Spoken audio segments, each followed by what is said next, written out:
Hello everyone and welcome all of you in the new session with the new videos. Today we study about the practice set number 3.4 जो हम arithmetic progression का पढ़ रहे हैं lesson third lesson है हमारा जिसके अंदर 3.3 इसके जस्ट पहले वीडियोस में मैंने आपको एक्सप्लेन किया था। आज हम 3.4 पढ़ेंगे जिसके अंदर हमें टीएन का फॉर्मूला यूज़ करना है, एसएन का फॉर्मूला यूज़ करना है, बट कैसे यूज़ करना है क्योंकि ये क्या है आपको वर्ड प्रॉब्लम दिया है और हमें पहले तो क्वेश्चन को समझना है। ठीक है, क्वेश्चन अगर हमें समझ में आ जाता है तो हम टीएन का फॉर्मूला यूज़ करना है कि एसएन का यूज़ करना है वो भी हमें समझ में आ जाता है। तो फर्स्ट ऑफ ऑल देखिए, जैसे कि आपको पहला क्वेश्चन जो दिया हुआ है, पहला क्वेश्चन आपको दिया है on a 1st Jan 2016 Sanika decided to save ₹10, ₹11 on a second day and 12 on third day. Sanika ने क्या किया, 1 जनवरी 2016 को उसने डिसाइड किया कि मैं आज से क्या करूँगी, पैसे बचाऊँगी, जिसमें से पहले दिन वो 10 रुपया बचाएगी, दूसरे दिन 11 रुपया, तीसरे दिन 12 rupees, fourth day 13, fifth day 14, ऐसे वो हर दिन 1-1 रुपया बढ़ाते हुए सेविंग करती हैं। If she decided to save like this then on 31 दिसंबर उसने ये डिसाइड किया ऐसे ही मैं क्या करूँगी, हर दिन सेव करूँगी। और कब तक सेव करेगी ये, 31 दिसंबर तक 2016। What would be her total saving, तो उसने टोटल कितने पैसे बचाए हमें ये बताना है। तो बहुत ही सिंपल क्वेश्चन है। हम यहाँ पे पहले लिख लेंगे Sanika saves ₹10 on first day, ₹11 on second day, ₹12 on third day, so on, ऐसे और भी वो सेव करती हैं। ठीक है, देयरफॉर हमारा सीक्वेंस क्या हो जाएगा, 10, 11, 12 इज अ सीक्वेंस। ओके, अगर हम कॉमन डिफरेंस डी निकालते हैं तो क्या हो जाएगा, 11 - 10 इज इक्वल टू 1। तो हमारा कॉमन डिफरेंस कितना आ जाता है, 1 आ जाता है। कितना, 1 आ जाएगा। Okay, which is constant. लेकिन देखोगे तो यहाँ पे क्या है, डिस्टेंस जो हम निकाल रहे हैं क्या है, ये कांस्टेंट है। देखिए यहाँ पे 12 - 11 करेंगे, ये भी कितना आता है, 1 आता है। मतलब हमारा जो डिफरेंस है वो क्या है, कॉमन है। डिफरेंस सबका डिफरेंस कितने का है, 1 का है। That's why we say that, इसके लिए हम लोग बोल सकते हैं कि which is constant, common difference is constant, therefore 10, 11, 12 is an AP। इसीलिए क्या हो जाएगी, arithmetic progression. therefore A is equal to 10 and D is equal to 1 हो जाएगा। ठीक है, द ईयर द ईयर 2016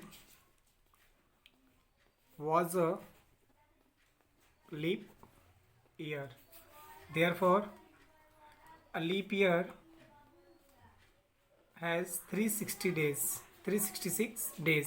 जो लीप ईयर होते हैं मतलब जिसके अंदर 29 डेज के आपके फरवरी मंथ होते हैं, अगर उनका हम काउंटिंग करेंगे तो टोटल कितने होते हैं, 366 डेज होते हैं उसके अंदर। और ये जो है 29 फरवरी आफ्टर 4 ईयर, हर 4 साल के बाद आता है। Okay, is S 366, therefore n is equal to how much, 366। इसका हमें क्या करना है, सम निकालना है। देयरफॉर हम क्या यूज़ करेंगे, एस एन का फॉर्मूला यूज़ करेंगे, n/2 2a + n - 1 d। ठीक है, तो यहाँ पे क्या हो जाएगा, s 366 is equal to 366/2 2 × a यानी 10 + 366 - 1 d मीन्स 1। ओके, अगर हम इसको डिवाइड कर देते हैं तो 2 1 = 2, 2 8 = 16, 2 3 = 6, 10 2 = 20 + 365, दोनों को प्लस किए तो ये हो जाता है आपका 183 × 6 5 11 को 1 कैरी 1 6 2 8 1 9 391। ठीक है,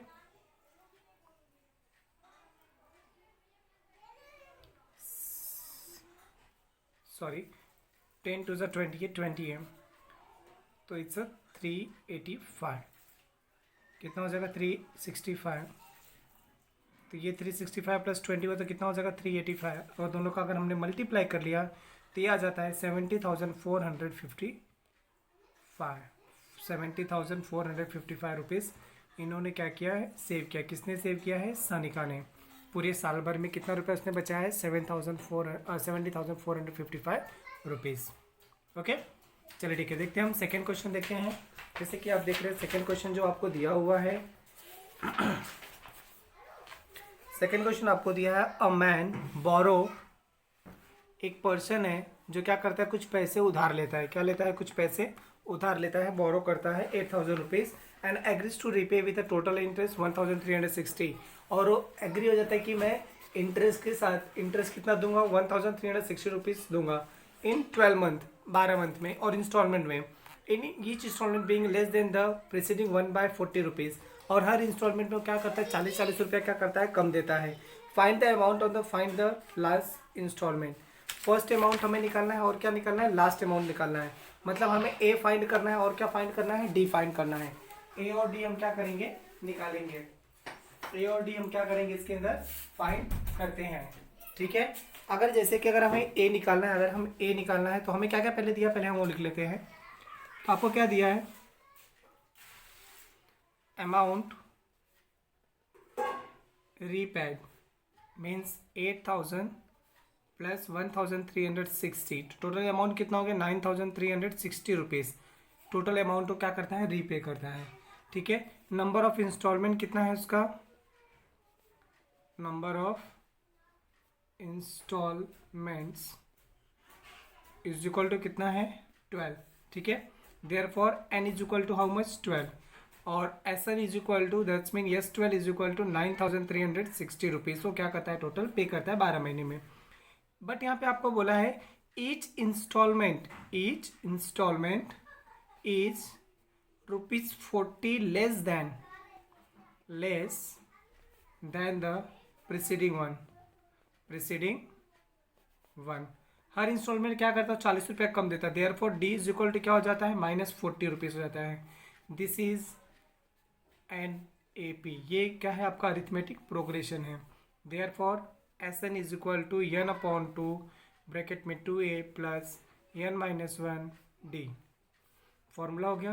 तो यहाँ पे क्या हो जाएगा? Yes 12 is equal to 12/2 2 into A का वैल्यू हमें निकालना है। ये हो जाएगा 12-1। डी का वैल्यू है आपका -40 से मल्टीप्लाई हो रहा है। यस 12 का वैल्यू आपको दिया 9,360। 2 6 12, 6 आ गया। 2a प्लस ये कितना हो जाएगा? 11 4 44, यानी -440 रुपीज़ ये हो रहा है। ब्रैकेट ओपन हो जाएगा तो ये क्या हो जाएगा? यहाँ पे मल्टीप्लाई तरह के डिवाइड करेगा। 9360/6 इज इक्वल टू 2a -440। ठीक है, तो यहाँ पे 6 1 जा 6, 6 2 जा, देखेंगे तो डिवाइड हो रहा है क्या? ये 6 1 जा 6, 3 बचा 33 हो गया। 6 6 5 जा 30, 3 बचा 36, 6 6 जा 36 इज इक्वल टू 2a -440। अब देखेंगे तो -440 है, उधर जाके क्या हो जाएगा? प्लस हो जाएगा। It means 1560 plus 440 is equal to 2a। तो 6 4 10 को 0 कैरी 1, 5 4 9 1 10 को 0 कैरी 1 1 1 2, यानी कितना आ गया? ये 2000। कितना आ रहा है? 2000 इज इक्वल टू 2a। 2 यहाँ पे मल्टीप्लाई से आके डिवाइड कर देगा upon 2 is equal to a। 2 1 जा 2 मीन्स कितना आ जाएगा? 1000 इज इक्वल टू a। तो आपका फर्स्ट इंस्टॉलमेंट कितना आ गया? 1000। अभी आपको क्या निकालना है? लास्ट इंस्टॉलमेंट निकालना है ना। तो लास्ट इंस्टॉलमेंट निकालने के लिए आपको क्या करना पड़ेगा? TN का फॉर्मूला यूज करना पड़ेगा। कौन सा फॉर्मूला? TN का फॉर्मूला। जैसे कि आपका वैल्यू, ए का वैल्यू कितना आ गया? 1000, और डी आपको पता है ये कितना है? -40 रुपीज़। कितना है? -40। अगर हमें क्या निकालना है? T12 का वैल्यू निकालना है। T12 is equal, TN is equal to, formula क्या होता है? A plus n-1 D. Last installment क्या है? T12 यानी A यानी 1000 प्लस n-1 12-1, डी का वैल्यू कितना है? -40। तो ये क्या हो जाएगा? 1000 प्लस 12 1 जा 12, 12 -1 किए तो 11 इंटू -40, तो ये क्या हो जाएगा? 1000 -440 रुपीज़। माइनस कर देंगे तो कितना आ जाएगा? 560 रुपीज़। मतलब T12, मतलब जो लास्ट इंस्टॉलमेंट है, last instalment T12 is equal to 560। First instalment यानी A is equal to how much 1000। Okay, तो हमें यही निकालना था first instalment and last instalment. तो हमारा ये फर्स्ट और लास्ट इंस्टॉलमेंट आ गया। चल ठीक है, नेक्स्ट क्वेश्चन की तरफ बढ़ते हैं। हमारा जो क्वेश्चन नंबर 3 है, क्या दिया है? Sachin invested 5000 for the first year, 7000 for the second year, 9000 in the third year, national saving certificate scheme. और नेशनल एनएससी सर्टिफिकेट के लिए क्या करता है? हर साल कुछ ना कुछ पैसे वो सेविंग करता है। पहले साल वो 5000, दूसरे साल 7000 और तीसरे साल क्या करता है? 9000 और इन्वेस्ट करता है। इन सीक्वेंस इसका कॉमन डिफरेंस क्या आ जाएगा? 2। हर साल कितने का डिफरेंस आ रहा है? 2000 का डिफरेंस आ रहा है। ठीक है, तो हम लोग यहाँ पे लिख देंगे the amount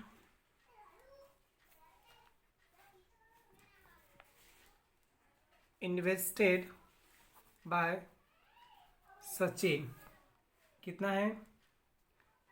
5000 rupees, 7000 rupees and 9000 rupees is a sequence with common difference कितने का डिफरेंस है? d is equal to 2000। कितने का डिफरेंस है? 2000 रुपीज़ का क्या है? डिफरेंस है। Therefore this is N AP, इसलिए क्या है? एक अरिथमेटिक प्रोग्रेशन है। ओके, जहाँ पे a इज इक्वल टू कितना है? 5000, d इज इक्वल टू कितना है? 2000, और n इज इक्वल टू कितने के लिए, कितने साल के लिए करता है? 1 ईयर्स के, 12 ईयर्स का आपको पूछा गया है। तो n इज इक्वल टू कितना दिया आपको? 12। तो हमें क्या निकालना है? यस 12 फाइंड करना है। तो SN का फॉर्मूला यूज होगा, फाइंड क्या करना है? यस 12। तो SN is equal to n/2 bracket में 2a प्लस n-1 d। ठीक है, ये हो जाएगा yes 12 is equal to 12/2, 2 into a means 5000 plus n-1, 12-1, d का वैल्यू कितना है? 2000। ओके, तो ये 2 6 ज़ा 12, 6 आ गया, 5 2 ज़ा 10, 10,000 प्लस ये क्या हो जाएगा? 11, 11 2 ज़ा 22,000, दोनों को प्लस, तो ये हो जाएगा 6 इंटू, ये है आपका 22,000 और ये कितना हो जाएगा? 32,000। दोनों को प्लस कर दिया तो कितना हो गया? 32,000। मल्टीप्लाई कर दोगे तो 600 600 600, 6 2 12 का 2 कैरी 1, 6 18 1 19, 1,92,000 वो क्या कर सकते हैं? इन्वेस्ट करना होगा उनको पूरे 12 साल में। Therefore S 12 is equal to 1,92,000 rupees. Therefore लिख दोगे लास्ट में आंसर में, therefore Sachin invested rupees 1,92,000 in 12 years. कितने साल में? 12 साल में वो कितने पैसे इन्वेस्ट करते हैं? 1,92,000 वो इन्वेस्ट करते हैं। Okay, very good. चलिए ठीक है, आप लोगों को आई होप आप लोगों को अच्छी तरीके से समझ में भी आ रहा होगा। चलिए ठीक है, नेक्स्ट देखते हैं हम लोग क्वेश्चन नंबर 4 देखते हैं। क्वेश्चन नंबर 4 भी आपको ऐसे इसी प्रकार दिया है, जो बहुत ही आसान है, सिंपल दिया है। इसमें देखेंगे तो क्वेश्चन को आप समझेंगे तो इसके अंदर भी आपको TN और SN का दोनों का फॉर्मूला यूज होगा। There are an auditorium with 27 rows of seat. एक ऑडिटोरियम है जहाँ पे 27 रो ऑफ सीट है। There are 20 seats in the first row. First row में कितनी सीट्स हैं? 20। सेकेंड रो में 22 और थर्ड रो में कितनी है? 24 एंड सो ऑन। ऐसे ही दो दो करके बढ़ते चली जा रही हैं seats. Find the number of seats in the 15th रो। तो 15th रो में कितनी सीट्स हैं ये हमें बताना है। And also find the total number of seats in the auditorium. हमें यहाँ पे 2 क्वेश्चन पूछा गया। पहले तो ये बताना है कि 15th रो में कितनी सीट्स है, और फिर टोटल उस ऑडिटोरियम में, उस हॉल में, उस ऑडिटोरियम में टोटल कितनी सीट्स हैं हमें ये भी बताना है। तो पहले हम लोग लिख देते हैं in first row number of seats is equal to 20. In second row number of seats is equal to 22. In third row number of seats is equal to 24. ठीक है, ऐसे आपको दिया है। Therefore इसका सीक्वेंस क्या हो रहा है? 20 22 24 dot dot dot is a sequence. ये क्या है? आपका सीक्वेंस है। ठीक है, अगर हम इसका डिफरेंस निकालते हैं, therefore d is equal to T2 minus T1 मतलब 22 माइनस 20 इज इक्वल टू कितना आ जाएगा, D2 आ जाता है। ठीक है, therefore A is equal to how much 20 and D is equal to how much 2। ठीक है, तो हमें क्या निकालना है, 15th रो का निकालना है। कितने रो का निकालना है, 15th रो का। देयर फॉर यहाँ पे हम लोग लिख देंगे this is an A P arithmetic progression, इसलिए A is equal to 20, D is equal to 2। हमें 15th रो का निकालना है, मतलब टी एन का फॉर्मूला T15 हमें फाइंड आउट करना है। ठीक है, तो T N is equal to A plus N minus 1 D. तो ये हो जाएगा T15 इज इक्वल टू ए यानी 20 प्लस 15 माइनस 1 डी मीन्स 2। तो ये हो जाएगा 20 प्लस 14 इंटू 2, 14 टू ज़ा 28, 20 plus 28 is equal to how much 48। मतलब T15th रो में कितनी सीट्स हैं, 48 सीट्स हैं। कितनी सीट्स हैं, 48 सीट हैं। ठीक है, टोटल नंबर ऑफ सीट्स, इसके बाद हमें क्या करना था, देखिए टोटल नंबर ऑफ सीट्स कितने थे, 27 रो थे। That is we have to find S27। हमें क्या निकालना था, S27 फाइंड आउट करना है। ठीक है, तो S27 मतलब उस ऑडिटोरियम में टोटल रो कितने थे, 27 रो से। तो 27 रो में कितनी सीट्स हैं टोटल, हमें वो फाइंड करना है। ठीक है, तो ये हमारा पहले तो बोला था क्वेश्चन में T15 निकालो कि 15th रो में कितनी सीट्स हैं। तो हमने T15 का निकाल लिया TN के फॉर्मूले से कि 48 सीट्स हैं। इसके बाद हमें क्या करना था कि जो ऑडिटोरियम है उसके अंदर टोटल रो कितने हैं, 27 रो हैं। तो 27 रो में टोटल कितनी सीट्स हैं, आपसे अगर टोटल सीट्स पूछा जाता है तो वहाँ पे हम SN का फॉर्मूला यूज़ करते हैं। ठीक है, तो यहाँ पे जैसे कि हम लोग यहाँ पे लिख देंगे total number of seats in 27 row, that is we have to find what, हमें क्या फाइंड करना होगा, S27। ठीक है, जहाँ पे ए का वैल्यू आपका क्या हो जाएगा, सेम वही रहेगा 20, डी का वैल्यू भी आपका 2 रहेगा और एन का वैल्यू लेकिन यहाँ पे क्या हो जाएगा आपका 27 हो जाएगा। ठीक है, तो हमारा एस एन का फॉर्मूला क्या होता है, S N is equal to होता है n/2 इन bracket 2a plus n minus 1 D. Okay, तो S27 is equal to 27/2, 2 into a means 20 plus 27 minus 1 d means what, 2। Okay, तो ये हो जाएगा 27/2, 22 ज़ा 40 प्लस 27 में से 1 माइनस, तो कितना बचेगा 26, 26 टू ज़ा 52, 26 टू ज़ा कितना हो जाएगा, तो यहाँ पे क्या हो जाएगा 26 इंटू 2 कर देंगे। अगर हमें 27 में से 1 माइनस होगा तो कितना बचेगा, 26 बचेगा। ये 26 इस 2 के साथ मल्टीप्लाई किया तो कितना आ जाएगा 52 आ जाएगा। तो ये क्या हो जाएगा 27/2 इंटू 40 प्लस 52 अगर हमने कर दिया तो ये कितना हो जाएगा 92। कितना हो जाएगा 92। अगर हम इसको कट करते हैं 2 4 जाए 2 6 जा 12, इसका मतलब ये हो गया 27 इंटू 46। अगर हम दोनों का मल्टीप्लाई कर देते हैं तो टोटल कितनी सीट्स हो जाएंगे आपके 1242 सीट्स। मतलब उस ऑडिटोरियम में टोटल 27 रो हैं, तो 27 रो में टोटल कितनी सीट्स हैं आपके 1242 सीट्स हैं। ठीक है, चलिए ठीक है, नेक्स्ट क्वेश्चन की तरफ हम देखते हैं। नेक्स्ट क्वेश्चन जैसे हमारा क्वेश्चन नंबर 5 दिया है यहाँ पे आपको कॉन्जिक्यूटिव टर्म के बेसिस पे आपको क्वेश्चन दिया। जैसे कि इसके पहले हम लोग ने पिछले एक्सरसाइज में हमने पढ़ा था 4 consecutive terms, 5 consecutive terms, 3 consecutive terms के 2 क्वेश्चन थे। एक 3 कॉन्जिक्यूटिव टर्म्स का था और एक 4 कॉन्जिक्यूटिव टर्म्स के थे। हमें इसके अंदर 5 कॉन्जिक्यूटिव टर्म्स के बारे में आपको देखो बोला गया है। 5 to 6 कॉन्जिक्यूटिव टर्म्स हम इसके अंदर यूज़ करेंगे। देखो कैसे, Kargil's temperature was recorded in a week from Monday to Saturday. Kargil का टेम्परेचर यहाँ पे रिकॉर्ड किया जा रहा है, का पूरे वीक का मंडे टू सैटरडे का पूरा टेम्परेचर रिकॉर्ड किया जा रहा है। All reading where in arithmetic, सारे के सारे जो रीडिंग है कैसे हैं, AP हैं, यानी अरिथमेटिक प्रोग्रेशन है। The sum of temperature of Monday and Saturday was 5 degree Celsius more than sum of temperature of Tuesday and Saturday. Monday और सैटरडे का अगर टेम्परेचर का सम करते हैं तो उसका 5 डिग्री सेल्सियस क्या होता है, ज़्यादा होता है किसके टेम्परेचर के सम के, ट्यूसडे और सैटरडे के टेम्परेचर का अगर हम सम करते हैं तो 5 डिग्री सेल्सियस इसका कम होता है। किससे कम होता है, मंडे और सैटरडे के टेम्परेचर को अगर हम प्लस करते हैं तो उससे। If temperature of Wednesday was 30 degree Celsius, अगर वेनसडे का टेम्परेचर कितना है 30 डिग्री सेल्सियस है, then find the temperature on the other 5 days, तो बाकी के बचे हुए 5 दिनों का क्या निकालना है, हमें टेम्परेचर निकालना है। वेनसडे को लेकर के टोटल कितने डेज हो जाएंगे, यहाँ पे 6 डेज हो रहे हैं। तो हम लोग यहाँ पे देखो क्या लिखे, पहले हम लोग लिख लेंगे the temperature are in AP, ये तो आपको गिवन है, तो पहले जो गिवन है वो लिख लो, the temperature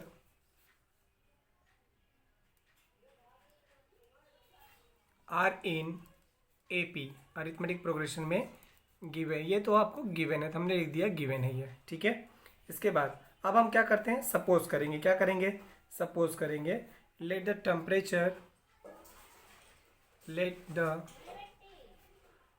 temperature in degree Celsius from Monday to Saturday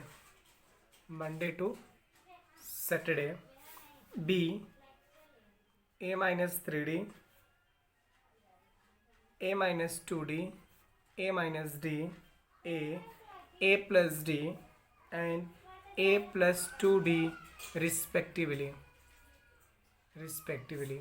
okay, ऐसा हमने क्या कर लिया, सपोज कर लिया है कि मंडे का आपका जो टेम्परेचर है क्या है A-3D, ट्यूसडे का क्या है A-2D और वेनसडे का क्या है A-D, ठीक है।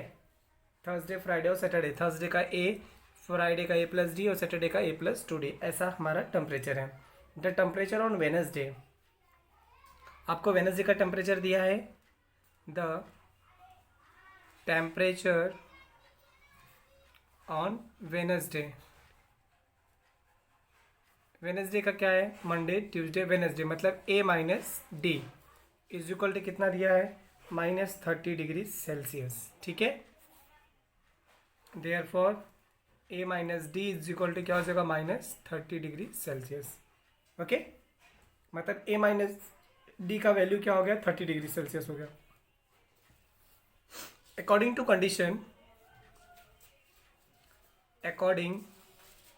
टू गिवन कंडीशन, आपको कंडीशन क्या दिया है क्वेश्चन में, देखेंगे तो एक बार मैं क्वेश्चन उसके जो कंडीशन है उसको वापस पढ़ रहा हूँ, देखो।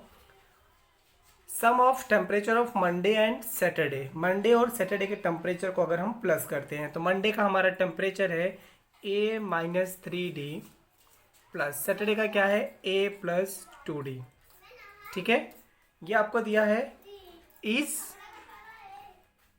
Was 5 degree Celsius more than sum of temperature of Tuesday and Saturday, Tuesday और सैटरडे का टेम्परेचर जब हम प्लस करते हैं इसके टेम्परेचर से, इसका जो टेम्परेचर है इससे 5 कौन ज़्यादा है, ये ज़्यादा है, कौन ज़्यादा है, ये ज़्यादा है। अगर हमें दोनों को इक्वल दिखाना तो हम किसको ज़्यादा करेंगे, इसके अंदर 5 ऐड कर देंगे, ठीक है।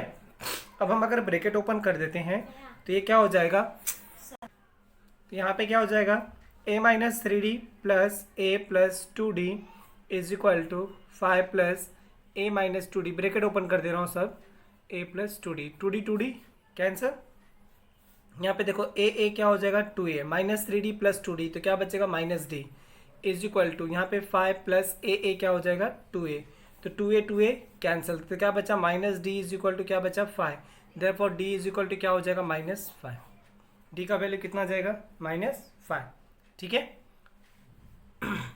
चलिए आगे देखते हैं।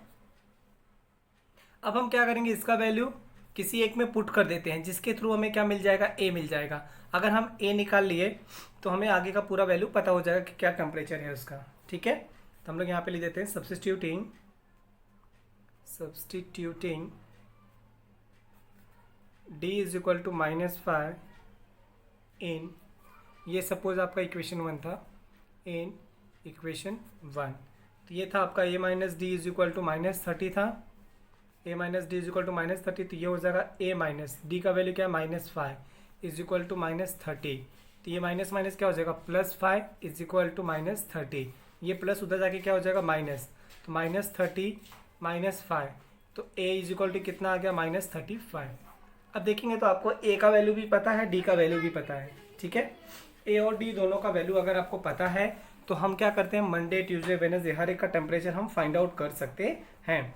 तो देखो मंडे क्या था हमारा A-3D था, मंडे का टेम्परेचर क्या था A-3D, A और D का वैल्यू रख देंगे तो हमारा टेम्परेचर आ जाएगा ट्यूसडे में भी, वेडनेसडे, थर्सडे, फ्राइडे, सैटरडे। अब हम सबका ऐसे क्या करेंगे, टेम्परेचर निकाल लेते हैं। ठीक है, ये देखो ये मंडे का हो गया। मंडे का क्या था, A-3D, तो ये हो जाएगा ए का वैल्यू कितना है, -35। कितना है, -35 माइनस 3 इंटू डी का वैल्यू क्या है, -5। तो ये क्या हो जाएगा, -35 माइनस माइनस प्लस 5 3 जा 15। तो ये माइनस, ये प्लस, प्लस माइनस क्या होगा, -35 में से 15 माइनस तो कितना बचेगा, 20। बट क्या आएगा, -20। ये मंडे हो गया। अब ट्यूसडे, ट्यूसडे का टेम्परेचर अगर हम निकालते हैं, ट्यूसडे क्या है, A-2D, तो ये हो जाएगा -35 माइनस 2 इंटू -5, तो ये हो जाएगा -35, 5 2 जा 10, तो ये कितना आ जाएगा आपका, -25। ट्यूसडे हो गया। मंडे, ट्यूसडे, वेडनेसडे, वेडनेसडे का क्या दिया था टेम्परेचर, A-D, तो A-D का आपको पहले से पता है कितना था, -30, तो ये हो गया -30। फिर थर्सडे, थर्सडे का क्या है, ए का वैल्यू क्या है, -35। फिर क्या आएगा, फ्राइडे, फ्राइडे का वैल्यू क्या है, फ्राइडे है आपका A+D, तो ए का वैल्यू कितना है, -35 माइनस प्लस ब्रैकेट में -5, तो ये हो जाएगा -35 -5 इज इक्वल टू -40। ये आपका फ्राइडे का टेम्परेचर हो गया। अभी हमें क्या निकालना है, सैटरडे का टेम्परेचर। तो सैटरडे, सैटरडे क्या था, A+2D, ये हो जाएगा -35 प्लस 2 इंटू -5, ये हो जाएगा -35 -10 is equal to how much, -45। तो ये आपका क्या हो जाएगा, टेम्परेचर, कारगिल का टेम्परेचर आ जाएगा ये। ओके, देयरफॉर लास्ट में हम लोग लिख देंगे the temperature at Kargil for the week are, क्या क्या है वो लिख देंगे हम लोग।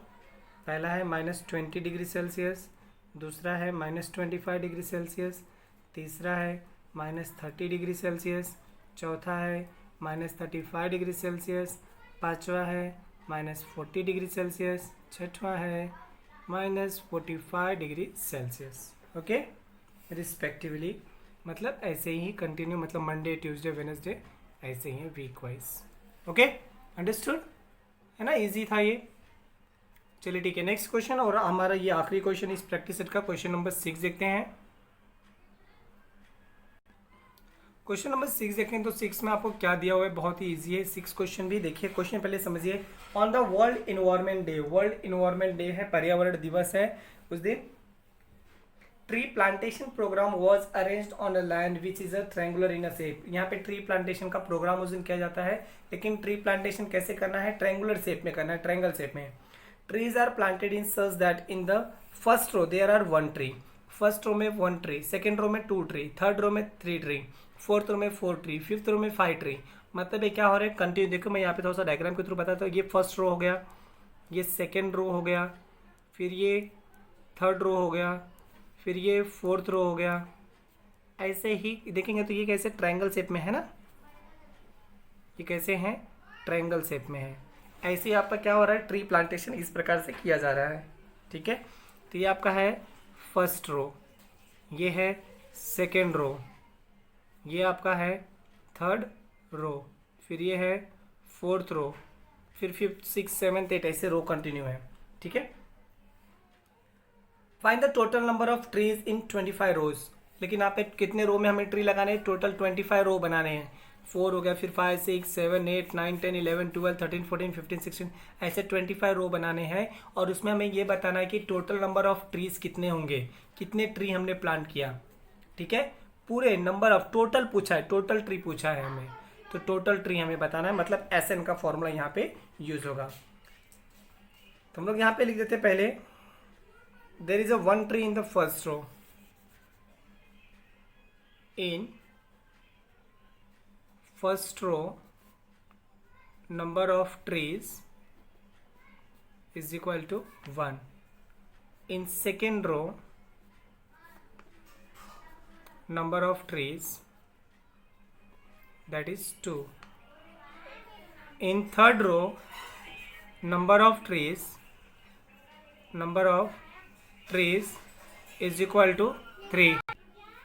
ऐसे क्या हो जाएगा, number in fourth row number of trees is 4, in fifth row number of trees, मतलब सो ऑन, ऐसे हम लोग कंटिन्यू कर सकते हैं, सो ऑन, ऐसे कंटिन्यू आ रहे हैं। ठीक है, ठीक है। तो यहाँ पे क्या हो जाएगा देखोगे तो, अगर हम यहाँ पे देखें तो डिफरेंस देखेंगे, हर एक में difference, common difference, that is d is equal to how much, 1। कितने का डिफरेंस है, 1 का डिफरेंस है। Therefore this is an AP, इसलिए क्या है ये कि अरिथमेटिक प्रोग्रेशन है। ठीक है, देयर आर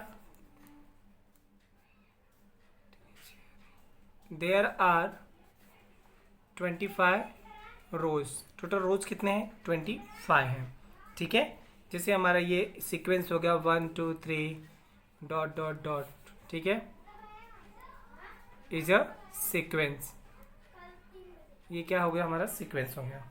ठीक है, हमें 25 रो का निकालना है, मतलब यस 25 है। देखिए हमें क्या क्या मिला, A is equal to 1, D is equal to 1, हमें क्या निकालना है, यस 25 क्या करना है, फाइंड आउट करना है, जिसके अंदर एन इज इक्वल टू क्या है, 25 है। तो यस 25 मतलब एस एन का फॉर्मूला पहले हम लोग लिखते हैं हमेशा, n upon 2 plus N minus 1 d, ये हमारा फॉर्मूला है। तो ये हो जाएगा yes 25 is equal to 25 upon 2, bracket में 2 इंटू 1, मतलब ए का वैल्यू 1 है, प्लस 25 माइनस 1, डी का वैल्यू भी कितना है, 1 है। ठीक है, 25 अपॉन 2 है, इसको ऐसे रखें तो 25 अपॉन 2, 2 इंटू 1 2 प्लस 25 में से 1 माइनस, तो कितना बचेगा, 24, 24 इंटू 1 24 ही आएगा, 24 और 2 कितना हो जाएगा, 26 हो जाएगा। ये कैंसिल हो जाएगा, 2 1 जा 2, 2 3 जा 6, कैंसिल हो रहा है। तो यहाँ पे क्या बचेगा, 25 इंटू 13। अगर हमने 25 इंटू 13 कर दिए तो इसका आंसर कितना आ जाता है, 325। कितना आ जाएगा, 325। मतलब टोटल ट्री आपने कितना प्लांटेशन किया है, 325 ट्री आपने 25 रोज में लगाए हैं। तो आप यहाँ पे लिख देंगे आंसर में, टोटल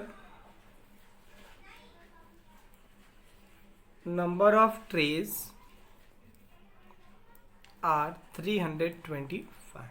कितने हैं टोटल, 325। आई होप आप लोग को अच्छे तरीके से समझ में अभी आ गया होगा एक्सरसाइज। और इसके बाद जो हमारा नेक्स्ट लेसन जो है फाइनेंशियल प्लानिंग के बारे में हम पढ़ेंगे। ओके, चलिए ठीक है। आई होप अगर आप लोग को अच्छे तरीके से ये एक्सरसाइज समझ में आए तो हमारे वीडियोस को लाइक ज़रूर करिए और दूसरों को भी शेयर करिए अपने दोस्तों को, ताकि वो भी इस वीडियोस का बेनिफिट ले सकें। Okay, and thank you all of you. अगर आपने अभी तक हमारे चैनल को सब्सक्राइब नहीं किया तो हमारे चैनल को सब्सक्राइब कर लीजिए, क्योंकि ऐसे ढेर सारे वीडियोस और फिर आपके एग्जाम से रिलेटेड भी वीडियोस हम अपलोड करने वाले हैं कि आपके न्यू सिलेबस में क्या क्या आने वाला है, नया पैटर्न क्या है आपके एग्ज़ाम का, कैसे आने वाले हैं, इसका भी वीडियो हम अपलोड करेंगे। Okay, thank you all of you, we have to meet so soon.